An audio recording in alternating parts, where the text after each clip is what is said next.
আজি মোৰ হাতলৈ পাৰ্চেল এটা আহিছে আৰু এই পাৰ্চেলটো কোনে দিছে মই নাজানো।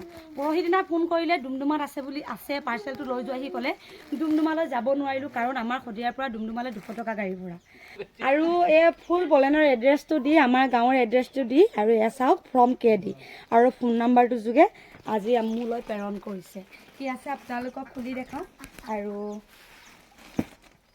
খুলিবলৈতো পূৰা পেকিং আছে দেই, ফালিয়ে দিওঁ দিয়ক। ভাত বনাই আছিলোঁ আৰু ৱাও বৰ ধুনীয়া কালাৰ ওলাইছে দেই। মেখেলা চাদৰ লাগিছে দেই। অ' মাই গড, বেগ এটা দেই, প্ৰথমতে বেগ এটা পাইছোঁ এইয়া। আৰু বাহ ধুনীয়া দেই। অ' মা অ' মাফলাৰ বলে নহ'লে মাফলাৰ বাবা। এখন কি এখন চল ন এখন চল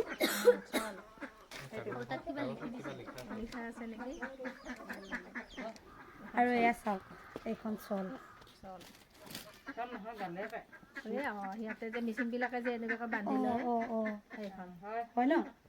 এয়া মিচিংবিলাকে যে বান্ধি লয় এয়া বান্ধে কোৱা কি ধুনীয়া নহয়নে। চাদৰ নে চাদৰ মানে ঠিক চাদৰ নহয়, ইহঁতে বান্ধি লয়। এইযোৰ আছে মেখেলা চাদৰ, মেখেলা চাদৰ গোটেই আছে ইয়াতে। মেখেলা চাদৰ বান্ধি লোৱা এখন বহুত হেঁপাহ আছিলে দেই মেচিন ডিজাইনৰ মেখেলা চাদৰ এযোৰ পিন্ধা আৰু আজি কিন্তু পাই বহুত বেছি সুখী হ'লোঁ। বহুতেই ধুনীয়া আৰু আপোনালোকক কিহেৰে ধন্যবাদ জনাওঁ মই নিজেই নাজানো। কাপোৰৰ মাজতে এখন চিঠি আৰু এই চিঠিখনত লিখা আছে টু ডিয়াৰ বলেন and Debalata, greeting from Kankan Dhemaji family. With you offline গ'থ your videos you are really hard working lady, small gift from Kankan family. বহুত ধন্যবাদ।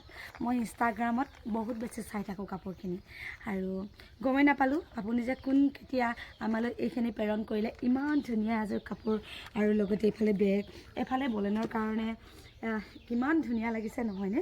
আৰু বহুত ধন্যবাদ আপোনালোকক। আপোনালোকে দিয়া এই কাপোৰযোৰ বহুত হেঁপাহেৰে পিন্ধিম আৰু আপোনালোকে যদি কোনোবাই বিচাৰে এনেকুৱা ধৰণৰ কাপোৰ ল'বৰ কাৰণে সম্পূৰ্ণ তেওঁলোকৰ একেবাৰে পিয়ৰ চাওক, একদম পিয়ৰ। আৰু আমি প্ৰত্যেকেই এযোৰ ভাল কাপোৰ পিন্ধিবলৈ চেষ্টা কৰোঁ আৰু মোৰ এনেকুৱা এই কাপোৰযোৰ জীৱনত প্ৰথমবাৰৰ কাৰণে পিন্ধিম। আগৰ পৰা কৈ থাকোঁ বলেনক যে বলেন মোক মিচিং ডিজাইনৰ কাপোৰ এযোৰ প্ৰয়োজন আছিল। বলেনে কৈ ল'বা কাৰণ 2000-3000 লয় নহয়নে, 4000, 5000, 8000, 9000লৈকে লয়, কিন্তু ল'ব পৰা নাছিলোঁ। আজি আপোনালোকে নজনাকৈ হঠাতে দি আহিলে, এতিয়া আপোনালোকৰ এড্ৰেছটো পাইহে গম পালোঁ। একদম ধুনীয়াকৈ পিন্ধিম আৰু এয়া চাওক। আৰু বহুতে আপোনালোকে ভাবিব পাৰে যে দেৱলতা তই মিছা কথা কৈছ, তোৰ প্ৰমোচন এইটো, কিন্তু নহয়, ঈশ্বৰৰ কচম খাই কৈছোঁ, সঁচা কথা কৈছোঁ। মই গম নাপাওঁ, অকণমানো গম নাপাওঁ। আমাৰ ঘৰত অথনি বহুত মানুহ আছিলে, গুৱাহাটীৰ বাইদেউতো আছিলেহি আৰু বলেনে চাপাখোৱালৈ গৈছে বুলি বস্তুটো পাৰ্চেল 4টা বজাত আনিব লাগিব বুলি ক'লে। তাতকৈ পিছত নাপাই কোৱা দেখি আমি ৰৈ আছোঁ কি বস্তু আনিছে। আমাৰ খুৰী দাদা আমি সকলোৱে অপেক্ষা কৰি আছিলোঁ। খুলি চাওঁতে এইটো বস্তু চুই চাওঁতে মই বেলেগ বস্তু বুলি ভাবিছিলোঁ। মই কৈছোঁ যে কিবা এটা টানকৈ চুই পাইছোঁ আৰু ইমান ধুনীয়া যে কাপোৰ এযোৰ, ইমানখিনি বস্তু সোমাই আছে বুলি সঁচাকৈ ধৰিব পৰা নাছিলোঁ।